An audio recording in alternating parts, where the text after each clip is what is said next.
Hey everyone, how's it going? This is Akash here from Tech Infinity, and in this video we will be having a look at the DotOS version 3.1 official for the LG V30. I'm using this ROM on my H930DS, but it should work on other variants as well. Now this is an Android Pie ROM, and this is the July 8th build that I'm using. And I'm using the default kernel here. So with the default kernel, the Untitled score that I got, let's see here. Yeah, so this was the score that I got on Untitled, as you can see here, and these are the expanded scores here. Now with that out of the way, let's move on. I'm using the Nova launcher here, but let me quickly show you which launcher comes inbuilt with this one. So first we have to go into apps, and then we have to go into default apps.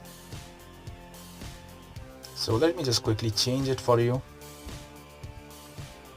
Okay, so here is the one. This is the quick step one, as you can see.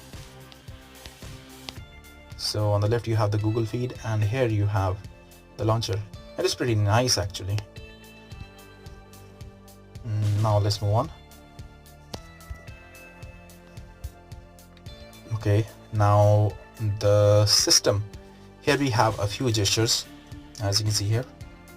So you don't have the extra gesture option that is usually available on more customization ROMs like Research Remix or Liquid Remix, wherein you can even replace this back button on the bottom with gesture.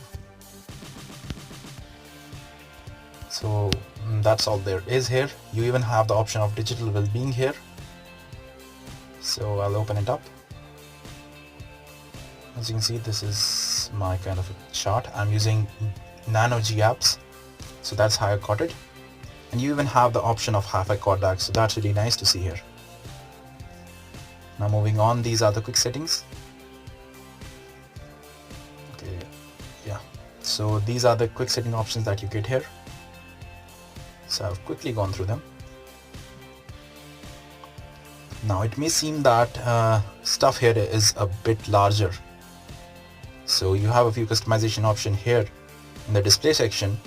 So I have actually increased the display size here because I like it a bit larger. So you can really change it.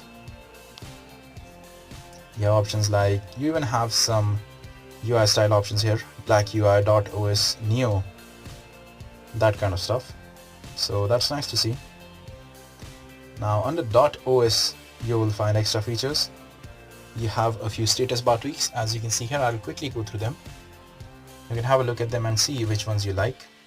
So as you can see here, there are a few battery style options here as well. You have the battery bar showing you how much of battery is left. You have a few clock settings, traffic indicators, status bar items, the usual stuff. You have some navigation bar options here as well, as you can see clearly. And I have adjusted the portrait height here, so I have made it smaller. Now we have some quick setting options. These are standard ones: brightness slider on bottom, vibrate on touch, that kind of stuff. You have some decent UI options. You have audio option as well. So there you can get even the RAM thingy. You have some lock screen customizations as well. And here is the usual stuff here. So this is a pretty lightweight ROM, and it has a lot of customization options as well. So that's nice to see here. And finally, we have the system settings. You have a few button options here. So I have customized that to my liking, but these settings work only for the standard Android back, home and recent setting, but is not these with gesture settings. You have some general tweaks as well: swipe to screenshot, vibrate to connect, so that kind of things. And talking about the performance has been very good for me on this particular ROM. I was able to play PUBG even on the highest graphics setting with what do you think? Yeah, so the HDR graphics setting along with ultra FPS. I was able to play, say, one game with it without any lag. I did not really try further than that, but Yeah, there wasn't really huge lag even on highest settings, but there were a few frame drops here and there that could be noticed, but newbies may not really notice that. So overall performance is pretty great. So if you do not play on the maximum settings, PUBG will work really smoothly. And it is a surprise that even on maximum settings, the game is very much playable. And I really enjoyed that experience.